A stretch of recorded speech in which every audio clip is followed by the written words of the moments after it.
ili tuweze kufahamu kwa undani kuhusu ushuhuda wake.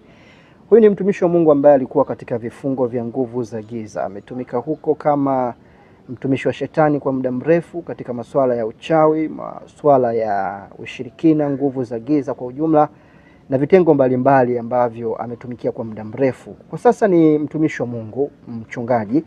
Atatueleza sasa safari yake kabla ya kuwa mchungaji na jinsi ambavyo alishinda kutoka katika hiyo mitego na nguvu za shetani mpaka sasa tunamuita mtumishi wa Mungu. Kuna ushuhuda mrefu sana ambao naamini utakubariki sana katika siku ya leo. Kwa hiyo tukukaribisha twende wote mpaka pale tamati, na mgeni wetu yuko tayari kabisa kwa ajili ya kutujuza kwa undani kuhusu huo ushuhuda wake. Karibu sana. Asante.